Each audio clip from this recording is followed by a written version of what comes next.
I'm Dan Hill, and I'm going to tell you something. All your friends, they don't want to celebrate your birthday for a week. They're done. We're done. Welcome to the 41 and Done podcast.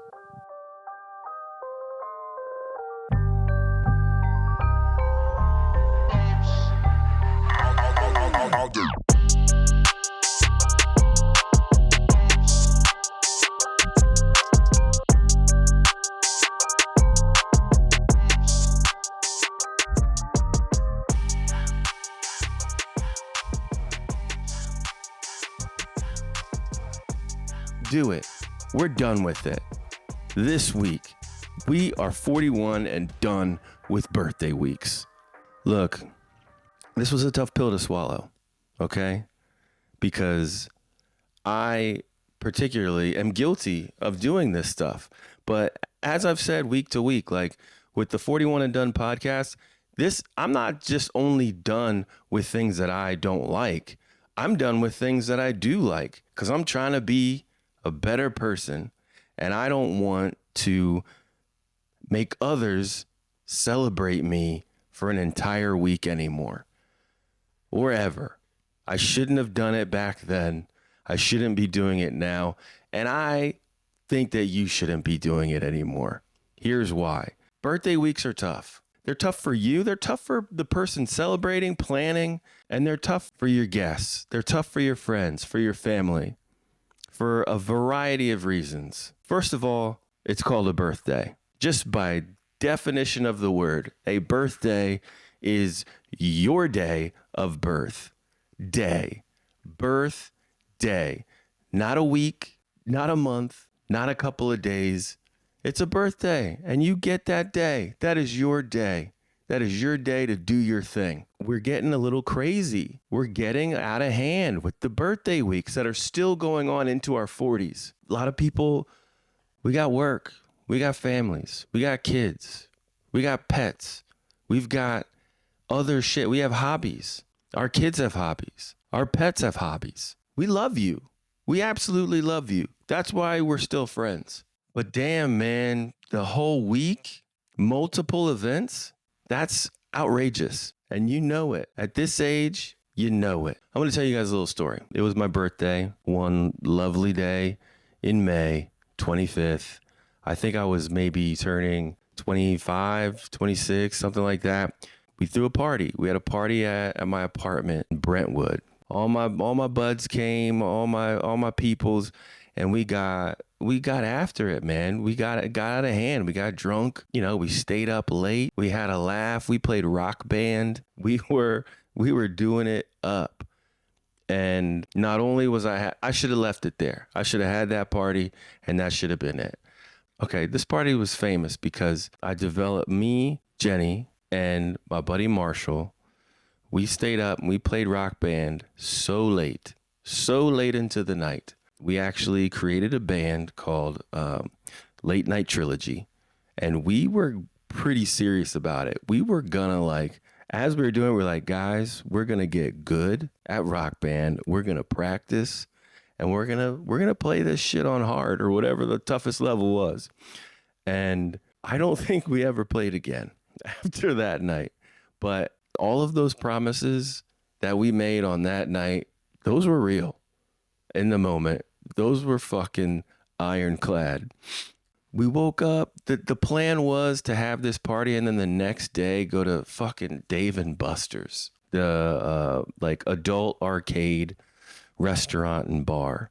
And I know in my life, by experience, if you plan like a multi-event shindig or just something that has an abundance of activities, activity one, no matter what you plan, activity one, day one is the banger. That is the humdinger. You go to Vegas, you're like, well, we're going to get there, and night one, we're going to take it easy because on night two, we're doing this. No. Night one's nuts, no matter what the fuck you do, okay? Night one is it. That's the thing. Everyone's going to go for it. So, and that's what we did. So the next day, I'm like, all right, and then my actual birthday, we're going to go to Dave and Buster's. I dragged all my friends to Dave and Buster's, obliterated, hungover, not feeling it. And you could see it. You could see it on everyone's face. But I was that guy. I was that guy who was like, fuck that. This is my birthday week. This is my thing. I'm doing this. We're all going. And God bless them, my friends. You guys were troopers. You went through it. You went through it with me, and you did it with smiles on your faces. But man, oh man, when we sat to dinner, like, there were no drinks to be had. It was a lot of waters. A lot of waters going on. A lot of people recovering. A lot of people not into it. So, I mean, just that personal experience alone was like, it's a lot. It's definitely a lot. Birthday weeks are tough, dude. They're tough. We gotta give those up, even though they're fun. Like, I know it's fun planning a bunch of shit for yourself to do on your birthday and stacking events, but it's time to be done. Time to be done with it. At this age, let's be done. There's multiple reasons to be done with birthday weeks. There's financial pressure, man. As a friend, as a bestie, and you got your person telling you like, hey, we're going to go to dinner on Thursday. Then we're going to go to the bar on Friday. Then we're going to do brunch on Saturday. Then we're going to do a hike on Sunday. And oh, by the way, I want to do all of this not in our hometown. No.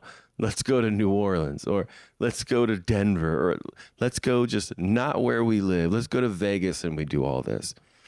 That's $1,000 easy, maybe probably more. There's a joke I saw on Instagram that Jenny showed me a long time ago that was like, you want to do anything today? You want to do anything in this world? It's $1,000. And that couldn't be more true in 2026. The financial pressure. And I know as like someone who's planning your day, you're like, this is my birthday and I can do what I want. I want to do what I want. I want to celebrate me, and I want to do all of these things because this is the one day a year that I can do my thing. And then just look at your friends. Just look at your friends and be like, do I want to do all of that and make my friends poor and destroy their pockets? Do I want to do that? If you want to do that, fucking pay for everybody then. If you're financially able, do that. But pay for it. 40s, man. Pay for it. Otherwise, do not push your people to drop $1,000 on you for a week, for 3 days, for 5 days. Don't do that. And as a friend, that pressure is so hard. It's so tough. You don't want to be the friend to be like, hey, can I dim your light a little bit? Because you dim in my pockets. You dim in my checkbook. My funds are not sufficient anymore. Don't dim my pockets. Don't dim your light. Nobody wants to look like the villain in your birthday movie. That's where this leans into like a ghosting type issue. Your besties don't want to tell you no because they love you, but they don't want to spend $2,000, $3,000, $1,000 on your week. Okay? So they're not going to talk to you. They're not going to confirm, or they're going to lie. And be like, I got something. I'm so sorry. Because look, we're in a tight spot. Everybody's struggling, you know? Maybe not everybody, but I mean, $1,000 is $1,000. I don't give a shit who you are, what type of financial situation you're in. Then you got the themes. Every event requires themes. Like, not only are you in a foreign place or out of town or not at your hometown, but now you have to wear white to everything. Like, okay, so now I'm hemmed up for 5 days on this vacation or this week thing, and now I'm also saddled with finding 5 white outfits. All white outfits? Go F yourself. That's out of control. That's what they call out of pocket. If you're planning a birthday week and it is going on for multiple days, probably some of those days are going to be weekdays. Now, if you are doing this needs to now be federally regulated, okay? Because Now you're messing with people's work. Now you got people taking vacation days for you. And I don't take vacation days for nobody. You know, I stack those. I use them for me. You're asking a lot from all your people. And I know it's hard. This is a hard thing to do. This is a tough pill to swallow. But I just firmly believe at this age, in your 40s, you've done it. It's time to be done. It's time to roll it back. Smaller birthdays. All right? Dim the light. I know that term is used so much. Like, don't let people dim your light. Yeah, don't let others dim your light. Dim your light yourself. Take your hand, put it on a light switch, and dim that shit. Okay? I'm begging you. Dim it. Birthday weeks can get to your head. If you're the one planning it, you know, you're like, why stop at a day? Why stop at 5 days? Why not book a month? Why not book a week? No, man. You're starting to act like you're on like a royal tour of your own life. Don't do that. Oh, don't get me started. You know how all of these birthday weeks are planned? Do you know? I do. Anybody who knows me knows that I do. They're planned in a group chat. And that's a whole different episode that I'm going to probably do down the road. But you put me in a group text with more than 3 people and I want to gouge my eyes out. I'm a person whose phone is completely silent. I don't get dinged. I barely get buzzed. I don't get the buzzer, the vibrate. I hate it. I absolutely hate it. And then when you come back to your phone and you have 30 fucking messages about what everyone's going to wear, or you have 30 messages of a bunch of your dudes in the group chat, like making fun of each other. Like, come on, man. We're not 21 anymore. I can't read this fucking long chain about how we're going to the club or how Jimmy's a bitch. I don't want to read up on who puked. I don't want to do it. And it just takes the fun out of everything. Like, I'll go back to that story that I told. Like, no one is enjoying my birthday events. They're enduring them. They're not enjoying, they're enduring. And I just don't want to do that to anybody. Like, I know I love myself. I know I want to have fun birthdays, but I know that I just don't want to put people out anymore. Then here's the other problem. You end up needing a recovery week from the birthday week. So now you have to take off even more, or you have to just sort of continue this state of life wreckage for more time, just trying to get back to normalcy. You don't want to do that to people either, man. And then look, it's never enough, is it? It's never enough.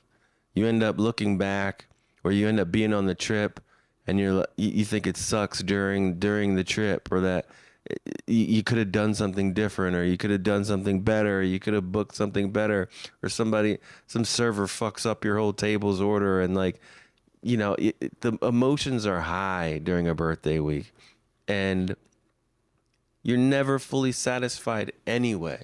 Okay, so I've gone through all the reasons why we shouldn't be doing big birthday weeks and multiple stacking of events for these type of birthdays. But I am going to make a few exceptions. Here are the exceptions to the rule, because there are some days, some birthdays that are more valuable than others. And I definitely want to acknowledge those, okay? 21st birthday, that's a banger, all right? You're through the teens, you hit 20, now you're legally of age to go out and party and drink and have all the fun times responsibly. I get it. That kind of birthday, you can plan some lead ups. You can go out a couple times and run the table. You know, that's a fun, celebratory, big time accomplishment hitting 21. So 21's okay. 25. 25 is another biggie. It's just a solid number to turn. When you hit 25, you needed time off from your 21st. You're 25 now. You probably have more money. You could probably do something cooler.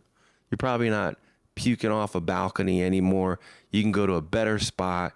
You can go to a beach town, and have a beach day, and then have another big bar day and a dinner. 25 is a big deal. Good job. You are allowed to stack some days on that 25th birthday. Fast forward 5 years, 30, big deal. The big 3-0, that's a big one. That's a good one. Have a dinner. Have a surprise party. Throw that thing, Have a night out. Have a dinner, a night out, a hike, or whatever. Have 2 days at a resort, 30's mega. You're out of the 20s. You're probably more established at where you work. You got more money now. You can do it right. Go back to Vegas.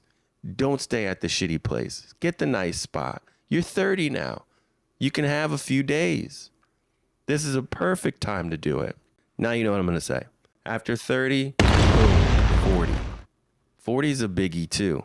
It's the same thing for 30, only even more. Probably more established at work. You probably have way more money at this point. 10 years have passed since you've turned 30. You can do something extraordinary here for 40. Go to that vineyard that you wanted to go to. Do the cruise, do the vacation, fly, get all your people together. 40's big time, dude. I'm saying run it. Run that table. Next one. You got to go another 10 years before you're putting on a birthday week. 50. I don't even have to say anything about 50. That's huge. All right? 50 is a big, big ordeal. Pull out all the stops. That's kind of it. And if you do these big ones, like let's say you do 40 big, you do the 40th birthday big, 41, don't you dare plan a fucking cruise. Okay? 41, don't you dare say we're going to Bahamas. All right? We just did your 40. Do not put your friends through that.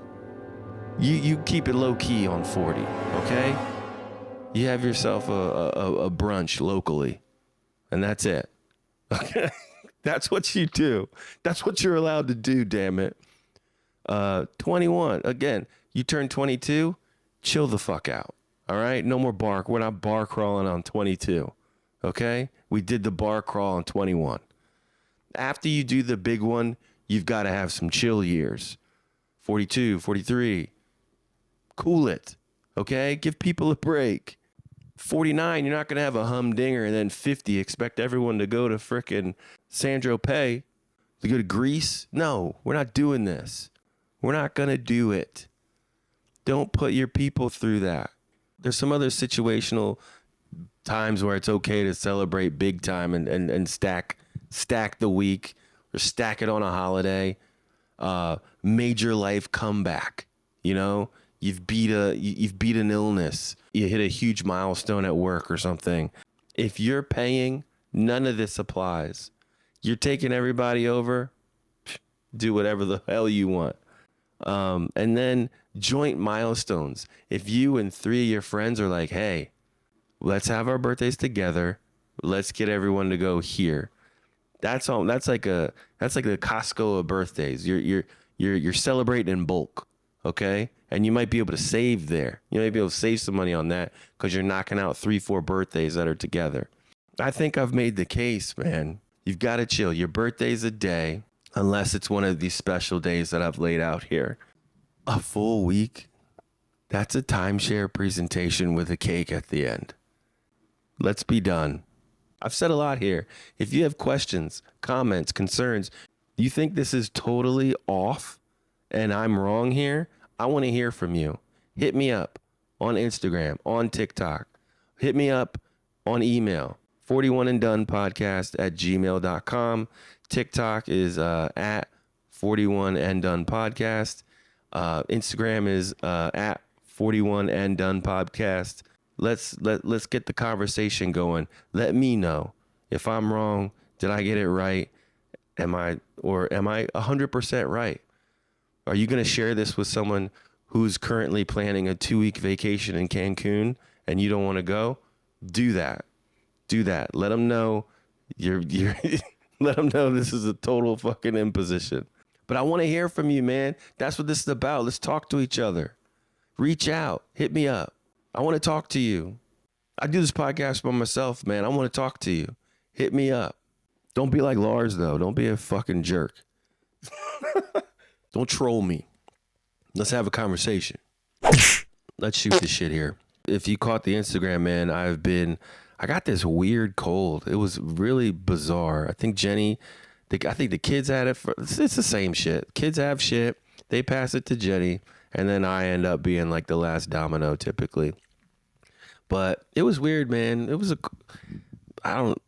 it was COVID. I don't know. But definitely had cold symptoms and definitely, stuffy, backed up. I didn't go to work sick though. I made sure I wasn't contagious before I went into work. And I took a day off when I didn't feel good either. So I stayed true to being done with coming to work sick. Check out that episode where I'm done with coming to work sick. That's a good one. Don't go to work sick. I'm on the other side of it now. And shout out to my homies at Colt 45 podcast, because when I posted that video that I like, hey man, I tried to do the podcast. I'm sorry, but I can't because I'm kind of sick.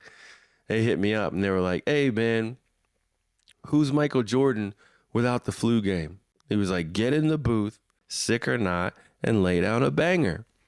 And damn it, I was like, that's facts. That is spot on, dude. And I wasn't the guy. I wasn't strong enough. I wasn't MJ. I was Bill Weddington. I was Steve Kerr in that moment. I passed the rock. Didn't take the shot. But anywho, I'm feeling better. Still got some post-nasal drip there, but we're working on it. This is boring. I got a tattoo last Saturday with my buddy Brennan. He works with me at Prop Store, and he's also got a tattoo shop in Lancaster. So if you want, in my Instagram, man, I tagged him. Like, he's a great artist.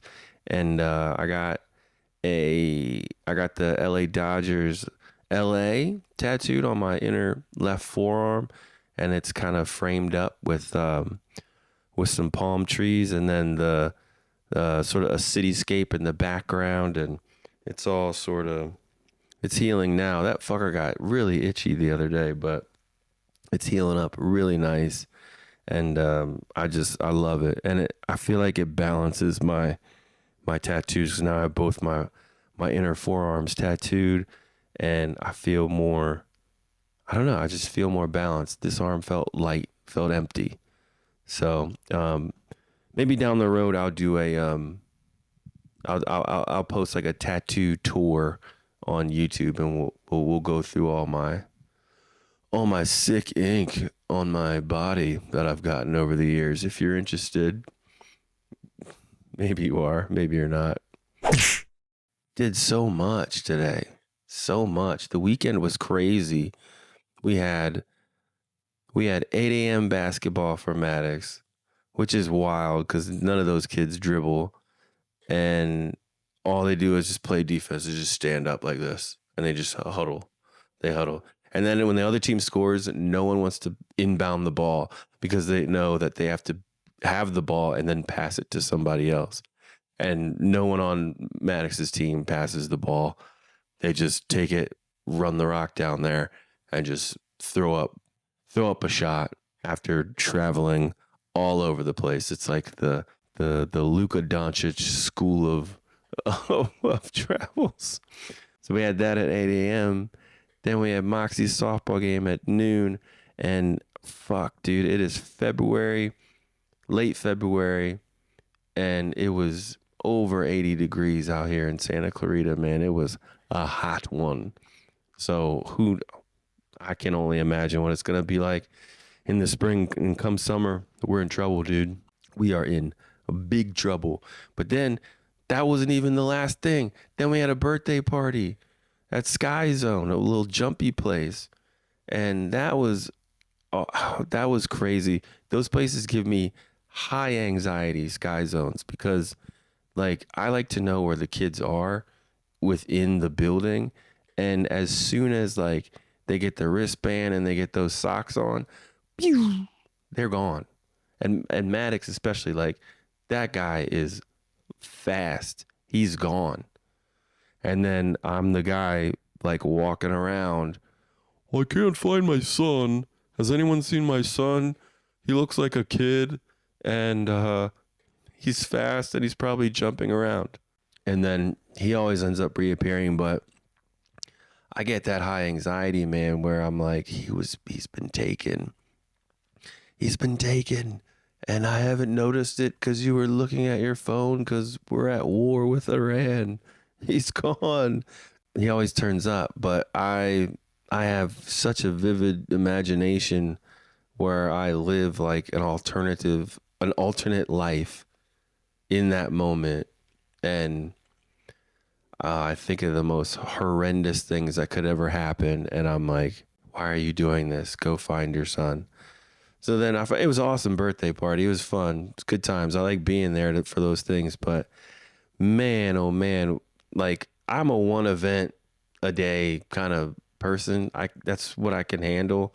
And anything more than that is very challenging. And we did 3 of those things and a podcast on top of that shit. I'm going to pat myself on the back here for only having a couple of conniptions in the evening time. When I got home, we're like, clean this fucking place up. It's bad, dude. It's bad. And now for What You Watching? It's been a while since I recorded, so I've watched some stuff, man. Sadly, James Van Der Beek passed away. We got the news that James Van Der Beek passed away. And, I was a Dawson's Creek watcher. But I was like, you know what? I'm going to throw on Varsity Blues. 1999's Varsity Blues. I got to be kind of honest here. I'm not sure if I have ever seen this movie all the way through, or I'm not sure if I've ever seen this movie at all. Like maybe I've just seen clips. Because I only, like really, when I think of Varsity Blues, I only remember like Ali Larter coming out in the whipped cream bikini. That's kind of it for that one. But I heard like there were so many quotes and things that like my fraternity would quote. And I'm like, maybe I've like gone into their like apartments when I was at Frostburg or been in a dorm room and like it's been on. Or maybe I thought I saw it. I don't know, but I feel bad because this was the first time I really like paid attention to it. But like Varsity Blues is pretty freaking wild, man. That's a wild movie. If it's really like that in Texas with football, like let me know because this was outrageous film. It was, like I said, 1999, directed by Brian Robbins, James Van Der Beek, Jon Voight, my homie Paul Walker, R.I.P. Jon Voight is an absolute monster in this movie. They're in the high school locker room pumping Paul Walker's knee up with like, I don't know what, like numbing healing gel or whatever, steroids or whatever. And James Van Der Beek walks in there and he's like, hey, coach, what's going on? And they're just like, shut the fucking door. And they just shut the door. And Paul Walker's just like, oh, hey, no problems. I'm just under 18 getting freaking shots of cortisone in my leg or whatever the hell they're doing, which is just outrageous, man. There's so many people in this movie who have passed away, which is really sad. Ron Lester, Paul Walker, and Van Der Beek now. Is Jon Voight still alive? Is Jon Voight alive? Let's see. Yes. Jon Voight is alive. Wow. Scott Conn is in this. He's pretty creepy in this movie. Very rapey, Scott Conn. He's like, if you give them beer and a couple of pills, the panties fall off. Like, dude, that's assault. That is rape. That is sexual assault. The kids run the town because they're on this football team that is amazing.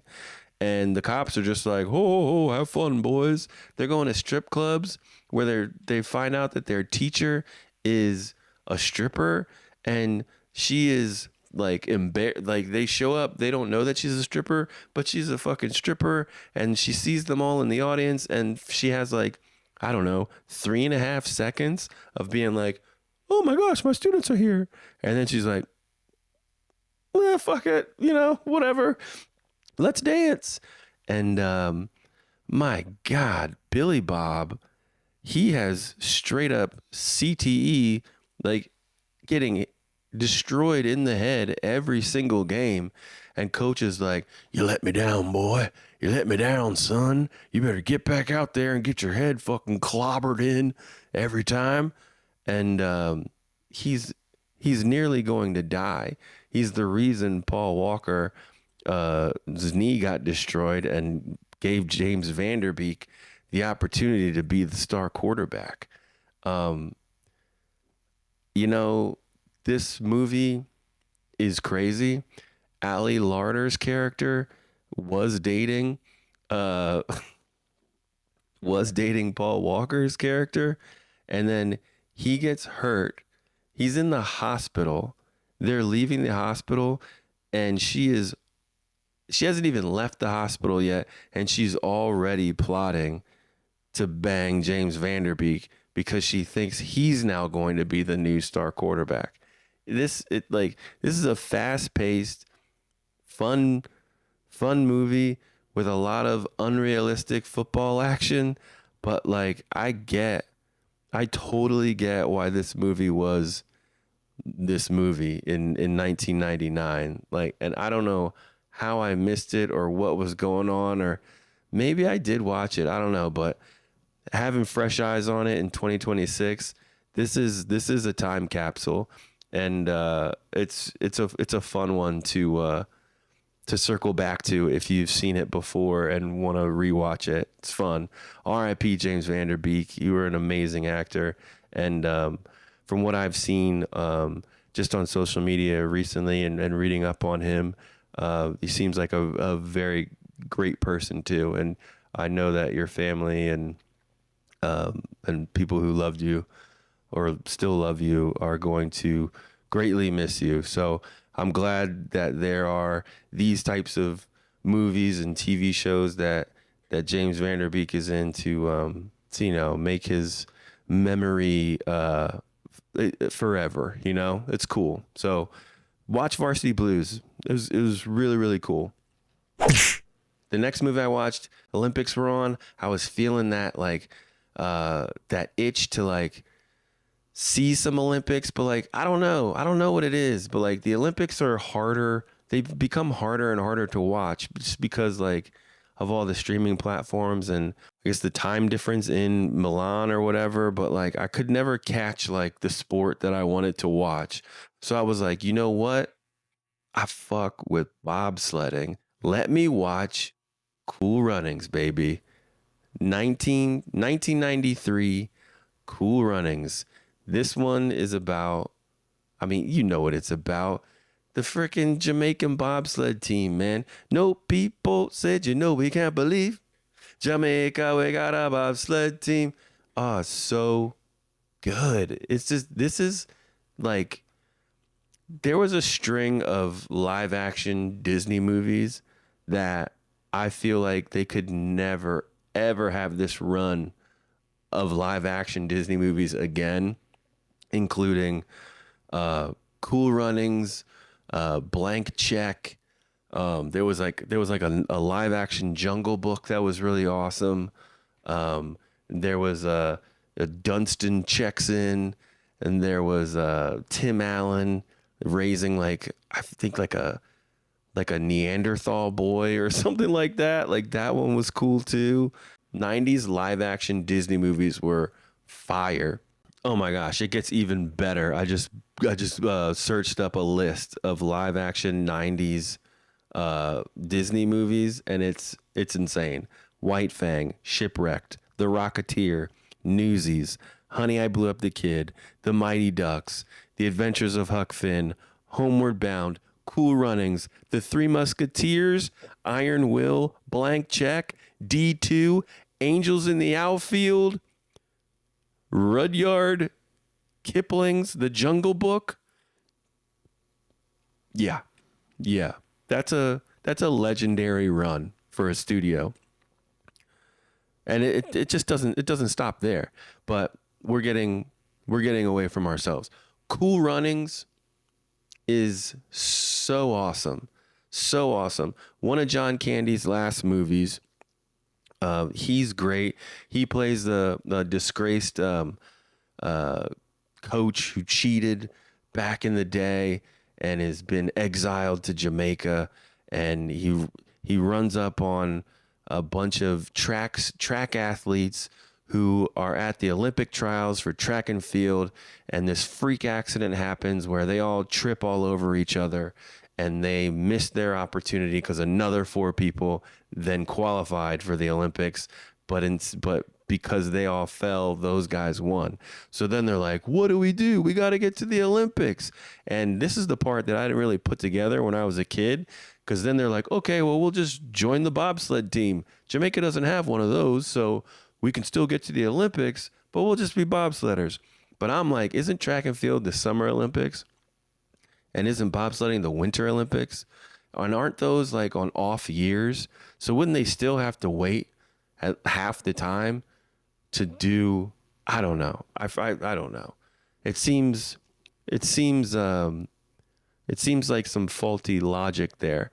But whatever. They meet John Candy. John Candy's had this wild theory that he could turn track athletes into the best bobsledders because they push really well.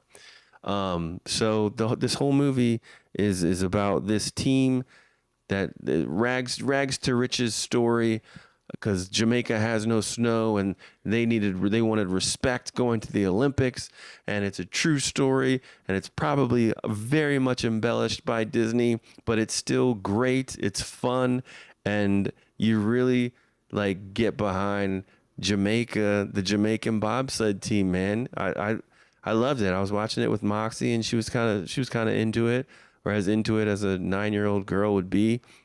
And like this movie is very nostalgic for me because I watched it a lot as a kid, and I think it holds up. It's fun. It's got a heart. It's really, really cool. You might want to give it a rewatch. In preparation for the Oscars was 2025's Marty Supreme with Timothée Chalamet.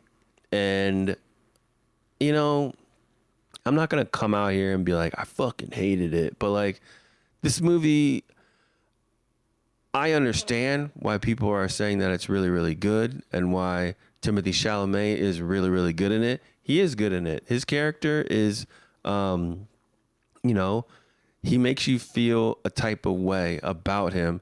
And that is the goal of any actor and filmmaker, I feel. They want you to feel a type of way about the character. And Marty, he has qualities that I don't like in people. So I had a tough time watching him make decisions as that character, and that is a sign of good acting. But did I like the movie?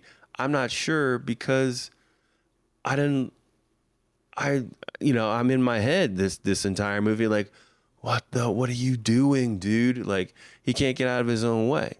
He couldn't get out of his own way the entire movie. So that was very frustrating. The director is Josh Safdie, and I believe that is one half of the directing team of Uncut Gems. And Uncut Gems is a movie I fucking hated because it was so jarring. And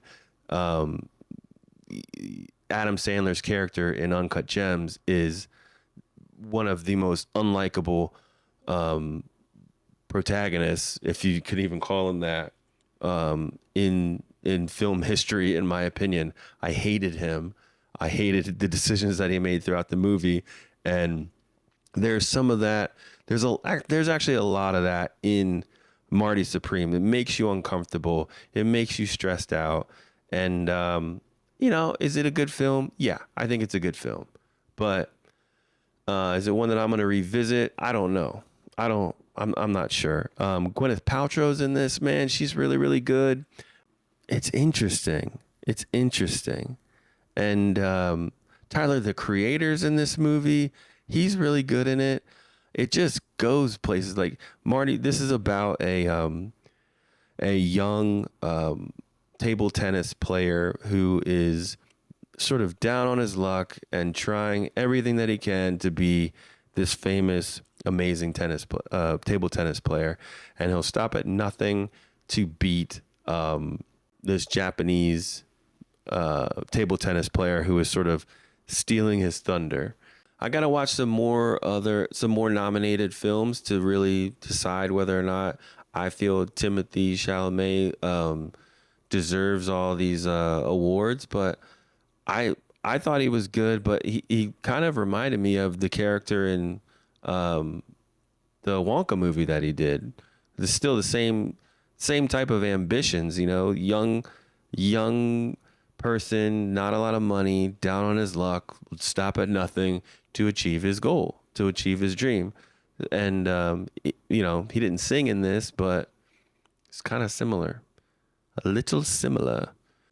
The next one I watched, this was cool. 2025's The Housemaid with Amanda Seyfried and Sydney Sweeney and Brandon Sklenar. This was a really cool movie. I'm not familiar with the books. Jenny read the book. I know there are books, I think, but so I didn't know. I didn't see anything coming from this film, but I enjoyed it. I thought it was cool. Great story about a very rich family who is looking for a housemaid, a cleaner, cooker, to come into the home, help with the kid, and keep the house clean. And from there, some shit hits the fan. Sydney Sweeney's character meets Amanda Seyfried, and once they start, Sweeney starts to realize that Amanda Seyfried's character is a little bit batshit insane, and it's starting to affect her work, and it just goes down this nasty spiral and reveals a whole can of worms that, this was just a really fun movie to sort of go down that rabbit hole and see what happens. I thought the acting was great. I thought the story was great.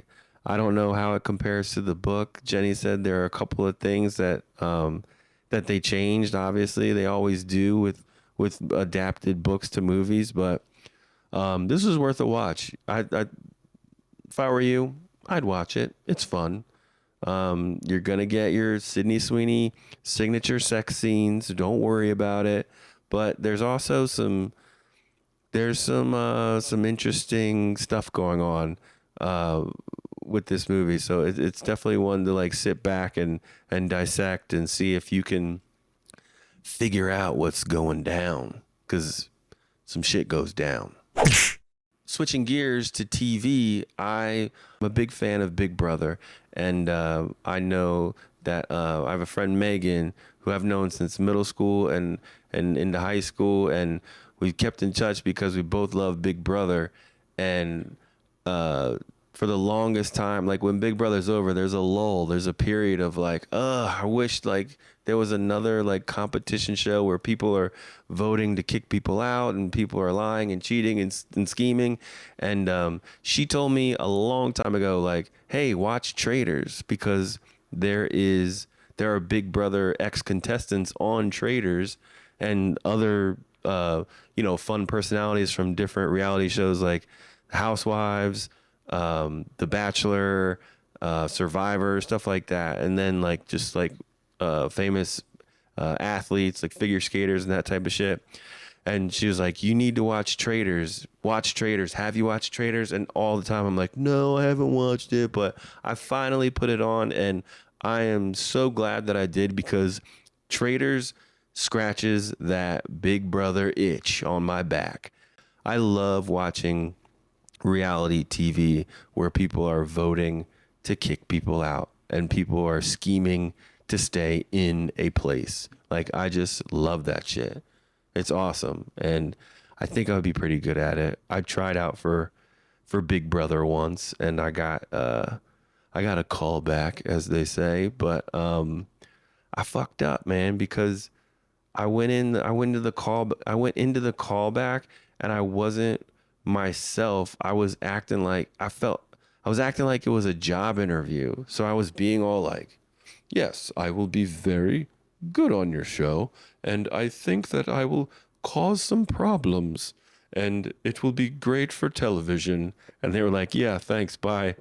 I should have just been me, man, and then I could have done it. But Traitors is fun, man. It's the same sort of shit, but like it's way more stylized, where you've got this outlandish host who is, selecting who's a traitor and who's a faithful, and the whole object of the show is for the faithfuls to vote out the traitors and discover who is a traitor, because everyone's trying to act like a faithful. And then while they're doing this, there are these sort of mini games day to day that either help you keep you safe from getting kicked out, or make you more susceptible to being killed by a traitor. So if you like reality TV where there's some backstabbing, some arguments, some competition, and some like kicking people out of places, Traitors is good for that. And if you're really missing that Big Brother, this is your show. I'm enjoying it. I think it just ended, so I've got some episodes to catch up on. But Traitors was dope, man. Watch it. All right, gang, we're coming to the end here, and we finally got some reviews. So I would love to read those reviews. Thank you to the folks who left reviews of the podcast. They're super helpful, and they mean a lot to me. So if you want to hook me up, go to Apple Podcasts or YouTube or Spotify and go leave me a review, or comment on a video, or like a video, or go to Apple Podcasts and leave me a 5-star review. I'll read it on the podcast. And yeah, so this one comes from my lovely wife, Jenny. Thank you. You didn't have to leave me a review, but I'm glad you did, because I probably told you to and was starting to resent that you hadn't left me a review. So thank you for leaving me my review. She says, I've been a fan of Dan's for years and followed him on his previous projects. You're in one of my previous projects, current projects, Melrose Pod. He offers a funny, somewhat contrary perspective, but backs it up with lots of humor and wit. I can never look at a McRib sandwich the same again. Guaranteed LOLs. Thank you, Jenny. I love you. Next one from DevDog86, entitled New Fave. Dan really validates a lot of the things we are all feeling and makes us crack up too. Excited for more topics. Thanks, DevDog. Now this one from Kev C is written in the language and cadence of Stefan from SNL. If anyone is unfamiliar with Stefan, it is a character played by Bill Hader who reviews clubs in New York City. So I'll do my best, Stefan, when I read this. Okay, wait. The internet's hottest podcast. The internet's hottest podcast is 41 and Done. It has everything. Unresolved feelings about a pork sandwich, grown men admitting to buying new t-shirtsies every week, and the specific kind of ghosting where someone just stops texting back but still watches all your Instagram stories. This place has everything. Fleece vests, bad knees, a guy definitely still has his college intramural jersey, the McRib sports radio opinions delivered with the confidence of someone who has never been wrong and despises loyalty to a sports franchise that does not know you exist. 5 stars. Thanks, Kev C. Appreciate that, man. Appreciate it. So, help me out, man. Leave me a review. That'll be really, really fun. We got one from Lars, man. He's not done. He had put his 2 cents in about ghosting, so here we go. Lars, Dan, okay, yes. We finally agree. What? Okay. Ghosting is trash behavior. Communication is greater than disappearing into the void. Growth, maturity. We're on board. But the pivot from ghosting is bad to I run marathons, so I've transcended the rest of you was bold. Running 26.2 miles does not unlock a hidden achievement called moral superiority. It unlocks a banana at the finish line and a medal that literally everyone else who also paid the entry fee gets. That's not enlightenment. That's cardio with a commemorative necklace. You spend your weeks lathering yourself in Vaseline and parade around with a little participation trophy. Sweet. Also, respectfully, you don't actually get to tell grown adults how to live their lives. You are not the Dalai Lama of emotional discipline just because you carb loaded responsibly. We love the takes. We love the passion. Are we talking in twos here? We even love the anti-ghosting crusade. We just don't love the I have a Garmin watch, therefore I am evolved energy. Stay hydrated. Stay humble. You body glide bitch. Lars.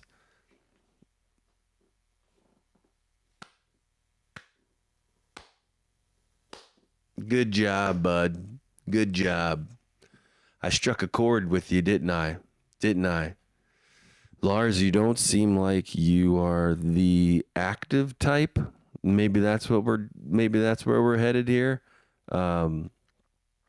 Hey, where's the lie, bro? Where's the lie? I said I'm not better than you because I can. I'm better than you because I do. Which is true, man. Takes a lot. It takes a lot. And I don't do it for the medals. The medals are cool, but I do it to stay somewhat in shape. It's a nice carrot to dangle. It's a nice culmination of work, man. It's not that I'm chasing what the fucking medal looks like, you dummy. Like I said, the culmination of work. Sure, running's a nice hobby to go out and run. I could go out and just run 13 miles. That's true. But I could go out and just run 26 miles. That's also true. And not spend the money and not get a medal. You're absolutely right. But like I said in the podcast, are you even listening to these things, man? It's different because when you pay, you get to run in the street. You get to have the eyeballs. You get the crowd. You get the water. It's a vibe, dude. I pay to run in marathons for the vibe. It's a celebration, bitch. I'm vibe chasing. I'm not clout chasing. But, you know, it's one of those things where like, you know, with this comes this. And with vibe chasing comes medals and comes some, what did you call it? I am evolved energy. Yeah, I am evolved. Let's run one together, dude. And I don't have a Garmin watch, you dummy. Got an Apple Watch. Okay? And it works great. What else did you say here? So we agreed on ghosting. That's cool. Okay, that's fine. But the joke that I'm better than you, that's where we cross paths. Okay, noted. Good to know. Glad you're listening though, man. Thanks for the download. If you want to get in touch with me, you can email 41anddonepodcast@gmail.com. I'm on Instagram at 41anddonepodcast. Hit me up. Let's start talking. Leave me some reviews. Let me know if you've watched these movies. Give me a movie to watch. Give me a topic to cover. I want to open up the dialogue, man. Let's go. I appreciate you listening. Hit me up on YouTube at 41anddone. Thanks for listening to the 41 and Done podcast. We'll see you next time. You can follow the podcast on Instagram at 41 and Done podcast. Make sure you follow, like, and subscribe. Bye-bye. See ya.